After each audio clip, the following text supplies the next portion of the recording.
Evil Geniuses versus Vici Gaming. Game 1. One game away, one series away from getting into the grand finals, and we'll start with this game. And already a couple of bands, a couple of picks out. So Malay, do you want to catch us up? Sure. It looks like our Evil Geniuses will start on the dire side this game, so we may see some Ursa shenanigans. They will ban out the Lich and the Lycanthrope. Vici on the Radiant side, no Tinker for RTZ, no Tidehunter for Universe. And looking at the draft, Brewmaster for Mason. This has actually been an interesting point that some people have talked about as Mason's limited hero pool. And he plays like Weaver and Mirana very, very well. His other ones are actually dubious. Bruno, why are you looking at me all funny? I'm not caught. I'm not caught. Yeah. No, I think we are caught up. Yeah. We're there now. Okay. Sorry, yeah. So over to the Evil Geniuses ban. Already, that Shadow Shaman and Brewmaster suggests that, yeah, they've got one of their favorite supports or strong support throughout the tournament doing really well, and also the Brewmaster for fighting. But they give Vici Gaming the Razor. And also, Sylar will get his Nature's Prophet. But at least from this, Evil Geniuses are like, okay, we have given you this lineup. We've seen you play it.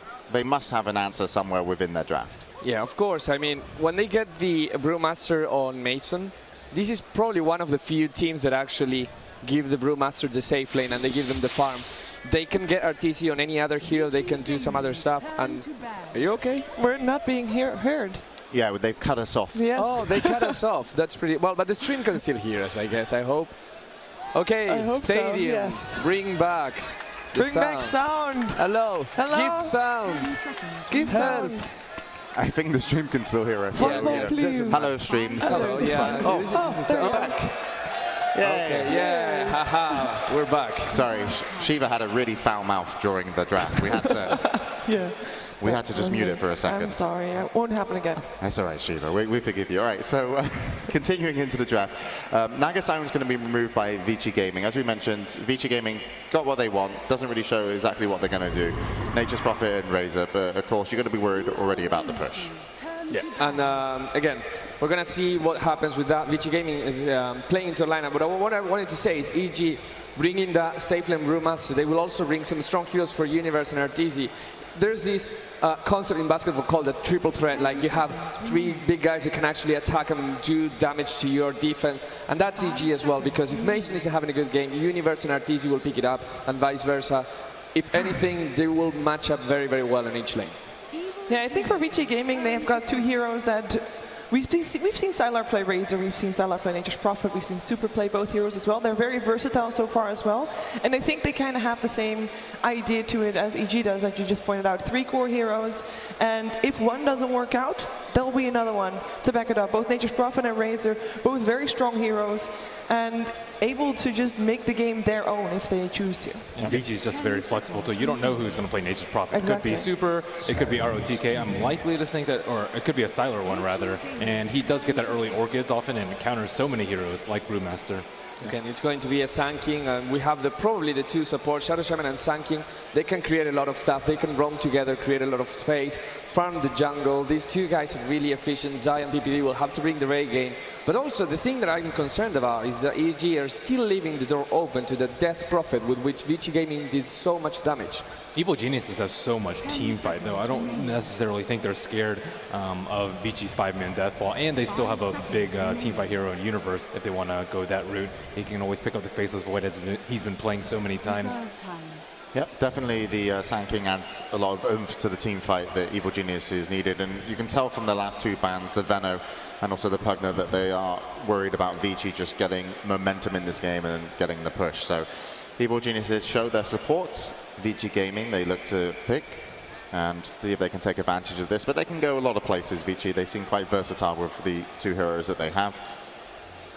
And they banned out the Naga Siren, aimed at the RTZ, and also the Enigma, aimed at Zai. But I think Zai is just as dangerous when he plays his Sand King, if he wants to play that hero.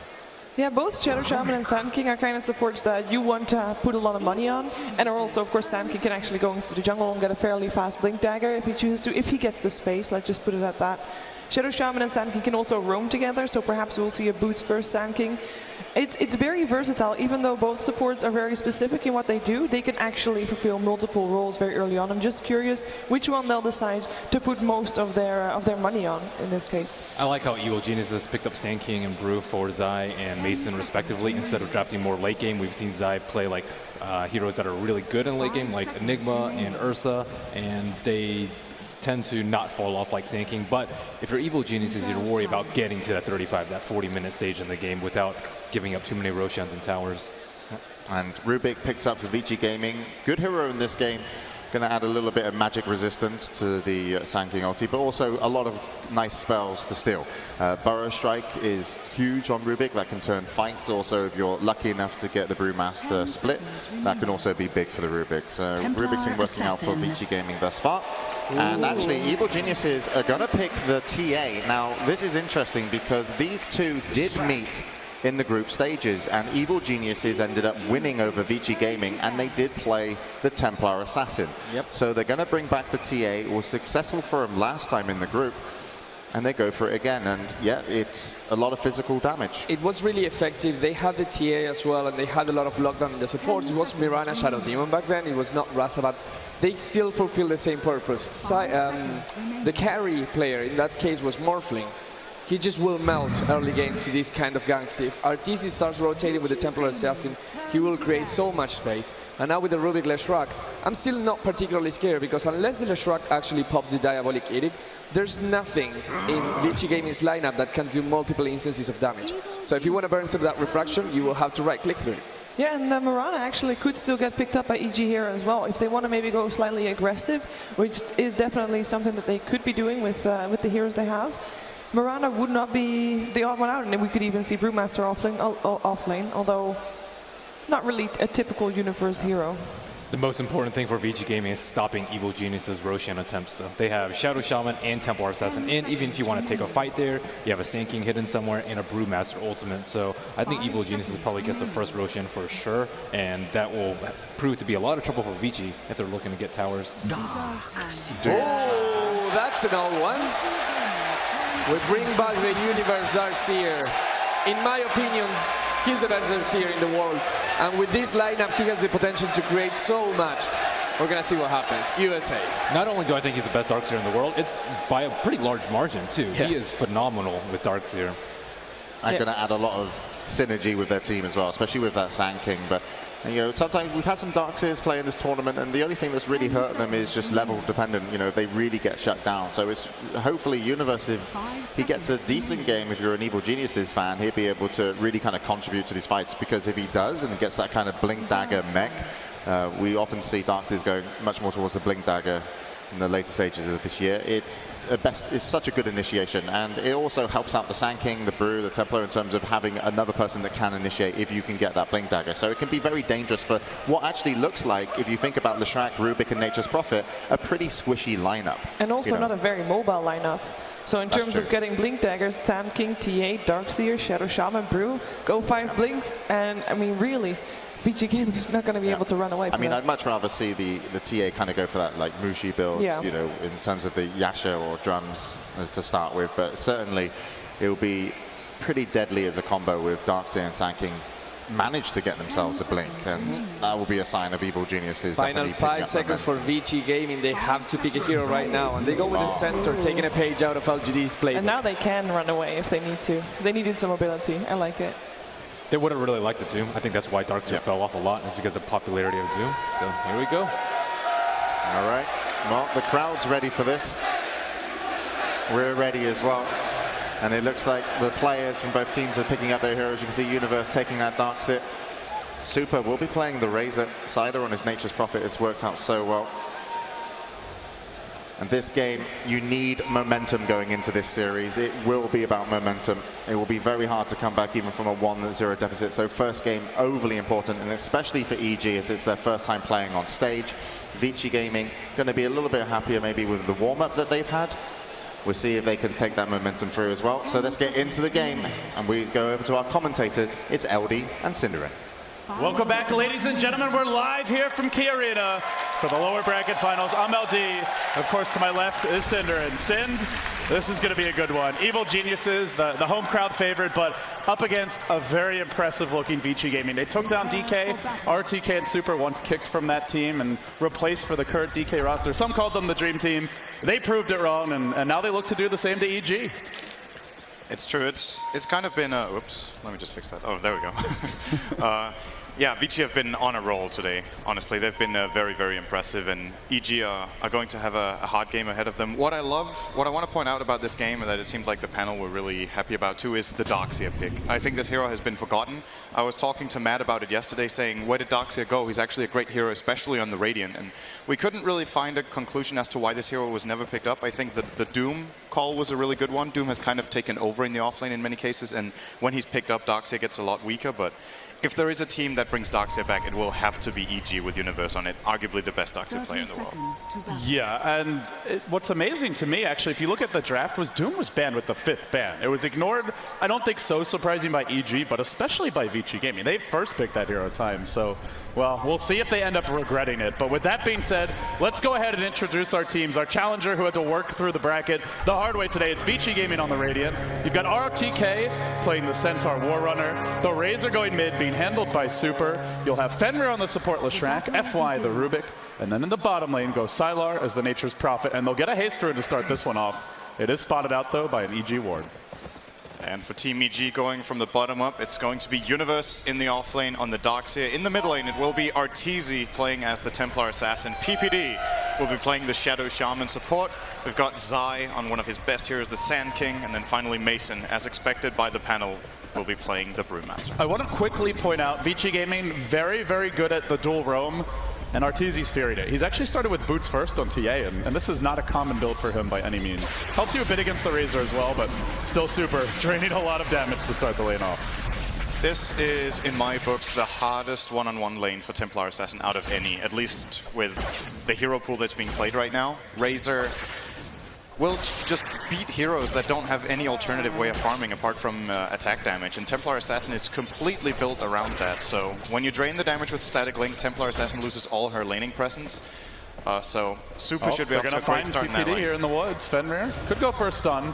The Shaman is quite slow, and well, there will be a stun, but no real follow-up here, just harassment for now. But it keeps PPD off the creeps, and it disrupts any potential stacking. Well, RTK top is going to be absolutely fine. He's really not under too much pressure at the early levels from a Sand King and a Brew. The one lane we haven't looked at yet, it's going to be Sylar bottom on the Nature's Prophet, and he has been sensational on this here. I think maybe just as good, if not better, than his Morphling, which is frankly saying a lot. This time, though, he's up against Darkseer, a matchup that traditionally has favored Darkseer players, but for now we see it going pretty even, and the quick phase boots likely to come out here from Sylar. Yeah, with the aggressive trial lane being played by Vici Gaming in this game, I think Universe will be looking to start cutting the lane. There we go. The stun can follow this one, but a nice burrow might allow them to disengage. RTK gets shackled up as well, and PPD will be forced to retreat, but EG dodging a potential first blood there if they got the Centaur hoof stomp. Top lane will definitely be the lane to watch. Once again, whenever it's a try versus try lane, that's where you generally want to focus your attention, since there's going to be a lot of stuff going down. It's pretty inevitable here. Now, with EG's safe laning, a Brewmaster, playing a safe lane carry against Centaur in a try versus try is really scary, because it's incredibly easy for Vici Gaming to set up a combination for RTK in this lane. If Mason goes in for a last hit, they can telekinesis him, toss him into the hoof stomp, and then follow through with the splitter from Fenrir. So the laning here from Vici is very strong. Now, since they're also going to win mid by default, I think they're off to a great start.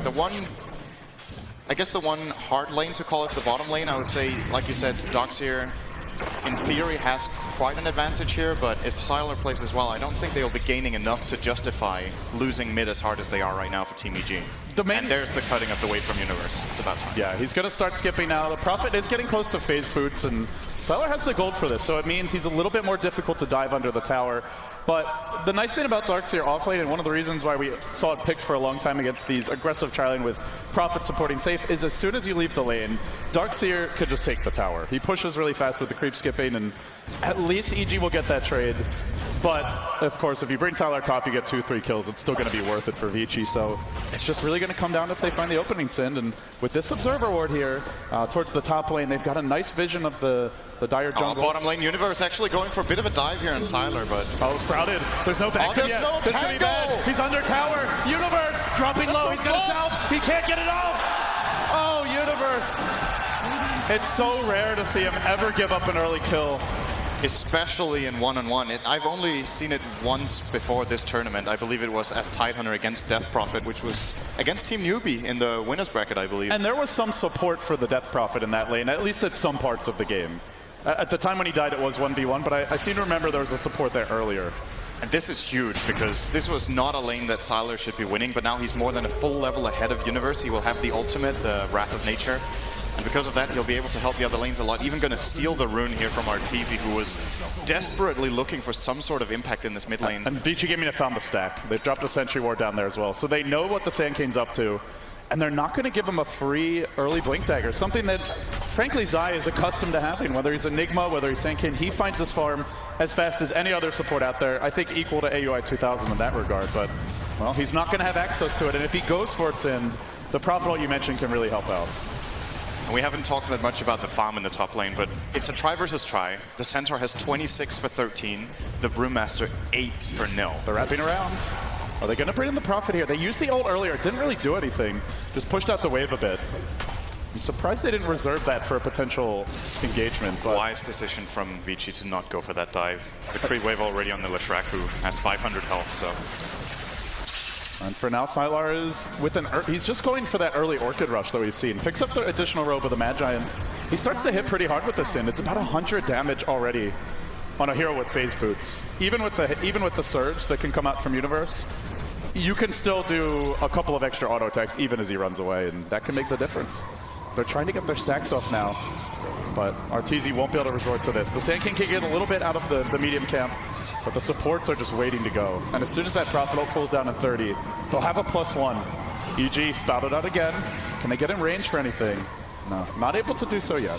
The problem for EG here is that all of the heroes need the stack, actually. If only they could all get the full gold from this, then they might be back to even. That's how grim it looks. It's a 2,000 gold lead at 6 minutes without a tower taken. They're just flat out losing all 3 lanes. And it's not just by a little bit. The mid lane, I think, is just flat out impossible for TA without help, so I'm not surprised to see that. The top lane, I guess it's fair to say they're getting outplayed. There's a lift on Zai. The stun is going to come through from Fenrir. No. He's got Burrow, and the Prophet ult, it's too much. Zai can't get away. Just no chance for him there, and once again, the global presence just being that X factor for Vici. The only piece of good news I was going to say is their supports are a bit under level, but with that, they actually get back on top, so both level 3, and now the push begins. Sala's porting in. Do they have a Ring of Aquila? Yes, they do. They have one on Razor, so... And what does TA do here? I mean, not only can you not do much in the lane sim, but you can't deep-push at all. And actually, and that hero doesn't play well from behind either. And EG don't have much deep-push in general. They have a level 2 Ether Shock, which is okay. Panda can blink and clap, but he's only got level 2 clap and no blink for now. And Sand King's, frankly, pretty useless there. If you try to go into Sandstorm, they're just going to drop a sentry, lift you, and you're dead. So they almost have to go for trades, but with that tower down, Vici are not going to just let them sit back and farm. They'll get into the jungle, Vici get aggressive. And they have been spotted. They look to disrupt the stacking here further. But you know, it kind of tells the story of the game when 7 minutes in, EG are placing this defensive ward right here. It's one you usually see 15 minutes or later, but it goes to show how much Vici are dominating the EG side of the map. If they start playing defensively already at this point and they need to play from behind, their lineup I just don't think plays well from behind. They have Stampede, and Mason's going to go in, but he gets shackled. He pops the Stampede, RTK will. They stun Mason, but already it's 1 on the board for EG, and they look for more. They might find the trade here with that FY. Driven back and killed off. It's 2 for 0 so far. Very important for EG to get on the board here. Do they find more? Backing back in. Yes, and they now do. Fenrir's in trouble. He can get off the stun, but Universe has a surge. There's no getting away. It's a wipe of the tri-lane. And EG, it turns around and, you know, as it so often does, with the support of a guy named Universe. And I was about to say, I think he is the most important player for them right now with how the game's begun. I agree, 100%. I was about to say the one hero I would say EG has that's great at playing from behind is actually Darkseer. Just with levels, 8 minutes in, the level 4 Iron Shell is an incredible tool for their lineup since they have so many in-your-face heroes. They've got Brewmaster, they've got Sand King, they've got TA to throw the shells on and really run into the fight and start dealing the spread damage. And in addition to that, just getting some levels up in the Darkseer so they have a combination of Vacuum into Sand King Burrow Strike can can definitely have a high impact for them. Now, Vici will be taking a tower for their 2 deaths, or 3 deaths rather. So in that sense, maybe an even trade overall, but considering how well they were doing already, just for EG to get something on the board here is absolutely crucial. And with that tower down, the dire jungle that we've talked so much about is very vulnerable. EG, and up bottom lane, they're going to go in now. And they found Arteezy. Can they burst him in time? Just barely pulling it off. He went for the TP out, but couldn't make it. And we already see the aggressive wards come down, Sin. There's one up in the dire woods, and I imagine they'd even like to block some camps. Universe, though, is hunting Fenrir. He surges, and he's going to die for this one. This should be the death of Leshek. No, Stampede. Stampede's there to get him out, but it does force it out at the very least at relatively little cost from EG. At the same time, though, that relatively low cost, it's still a tower. I don't think that's not low cost. Well, that's really expensive. Yeah, I don't know if they defend this one anyway, to be totally honest with you. The mech is about to come out for Super. They're not stopping. What's worse is there's an Orchid about ready on Sylar, at which point Darkseer might not be able to make any plays. You run in to go for a vacuum and you just get silenced. It's a 10-minute Orchid phase. All these heroes are vulnerable to it, even Panda. I mean, perhaps especially Panda. That might be the fastest Orchid phase of all time on Nature's Prophet. I don't think I've ever seen this fast of a build-up. Sylar is getting so much out of this game, and now with 4 towers claimed in a 10-minute game, are EG even close to getting a counter tower? No, they aren't. The highest damage they've dealt is bottom. That's about 450, so...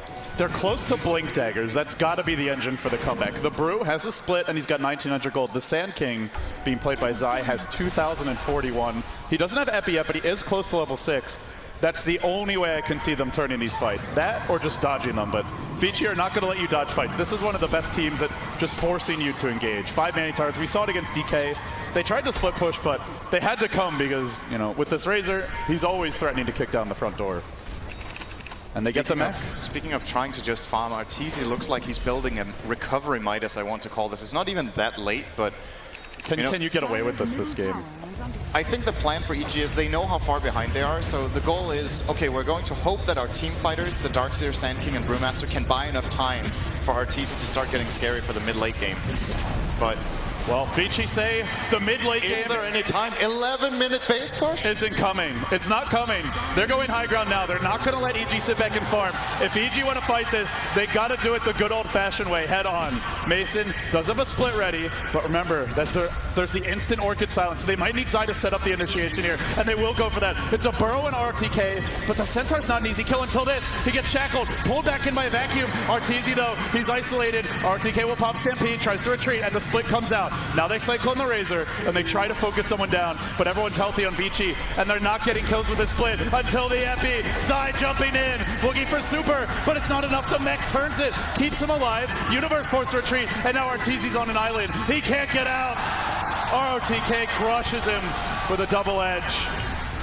And they keep on pushing in now. I'm afraid to say it, LD, but this could be 12-minute racks. I don't think EG has anything left in the tank. They had a 15-minute GG against DK in the group stage, and Vici Gaming, they're looking at a similar level of timing for this first lane of racks. And have they stolen the split? Oh, they have. Oh, no. They stole the split. This is unbearable at this point. FY, though, doesn't have mana for it. He actually used another spell. He's short on it by about 10. Can they turn this on the back of that? They try to chase, but they lose the Brew. They lose PPD, and Super's just terrorizing them. FY caught out, can split. He needs to do it quick, and now you go on the Universe. They'll stun him, they'll kill him, and they look for their first lane of racks. EG are getting absolutely demolished. This might be the quickest game one of the main event at the rate we're headed. What a performance so far. Can you come back for the Sin? Is there any hope for EG? The comeback Midas. I believe. We saw the comeback Midas on his techies, but if you're an EG fan, let's hope it goes better than that game. This is more than 1,000 gold per minute lead for Vici Gaming. They're ahead by 14K. They have 4 heroes atop the network. The record by 2 minutes. I mean, Jesus. Oh my God, Vici aren't here for fun. He crushed the record. They're not playing around. This is pretty amazing to watch from Vici Gaming. I guess, looking at the main event, this is perhaps the closest we've been to the perfect game. They've set ideal lanes, all their lanes played very, very well. They made all the right calls on movement.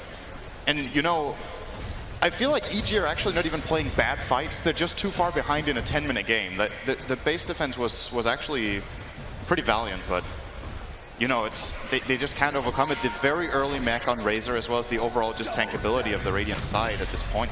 I mean, Arteezy's... I don't know what to do. Arteezy's now got his Midas Gold, and he's just going to buy it right away, but we'll have to see if he even gets to use it more than They once. have Epi ready in 2 seconds. Zai might choose to go for this one, but Vici are spreading You got to nicely. fight in the base at this point. Spreading in an arc like this makes it very hard for Sand King to hit a good ultimate. And they've almost got a pipe. I think that's the biggest problem for EG, Sind, is their damage is almost entirely magical as Vici take the last tier 2 and they go on mid. They look for Arteezy, they'll lift him and drop him, and they've got traps stolen. But I don't know if they need them here. They'll stampede and they'll surround Arteezy. Hasn't even got to use the Midas, and he won't get to it all.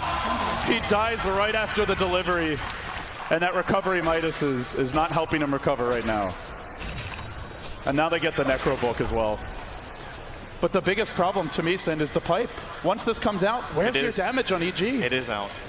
That's coming now. He has that and an additional 500 gold. FY getting a Blink Dagger on the Rubik.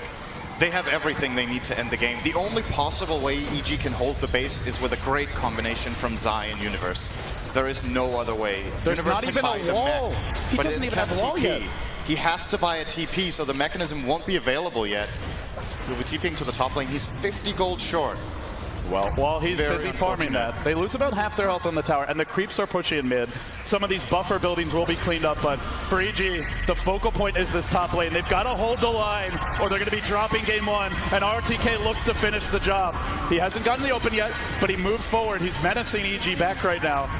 And with the pipe now wearing off, if you want to go, this has got to be the time. VG will back though, and EG don't find an opening. I don't think they're going back. I think they're just resetting. They will be going in again. If they want to be might safe, wait for the pipe. They could wait for it if they want to be safe.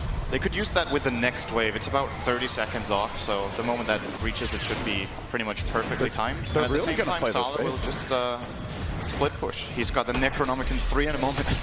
Orchid Necro 3 in 50 minutes. This That's is when like you usually 22-minute farm at least. That's when you usually have the Necro Book. If you get that as your first item, you have a Necro 3 at 16. But he has a full Orchid, which is another 4,000 gold to go with it. He's got 10k net worth. Outstanding performance. The enemy Darkseer, who's the lead farmer Top for... lane FY is going to go in on Mason. Well, he does have a split, but if he's forced to Oh, he gets targeted. he gets silenced. The stun's actually going to miss, but it won't matter. Mason's done for. No buyback. Good news for Mason is he's only dead for 25, but that might be long enough for Vici to end this. The courier comes top with the Necro 3, actually with the Medallion, and they're just going for the high ground now. Super, popping the ultimate. We'll just begin to right-click the range racks. This is a guaranteed racks down. There won't be any regen to keep it alive. And EG, they still look for the open. They do have a single point in wall, but now the pipe's out again, and they just can't go into it. They're waiting for that pipe to be down. But while EG are waiting, Vici turning the game, and GG! Vici wiped the floor. I don't think there's any other way to say it with EG in game number 1. This is just Vici showing why they finished the group stage on top. Because what we saw from Vici in the group stage, these 15-minute games, extreme aggression with their supports early on, perfect laning, perfect rotations, and just... They used every opening EG gave them. And I don't feel like it was that many, but they were big enough. The only thing that was uncharacteristic to me for EG was Universe dying early. That almost never happens. It's an avoidable death, but I don't know if it would have mattered. The overall strategy for Vici game, it was just so solid that they had to play a perfect game, and a slight misstep by him, maybe that's just the tipping point. And I'm wondering why EG chose to pick Templar Assassin into Razor in this game. So let's hear if the panel has any thoughts on that.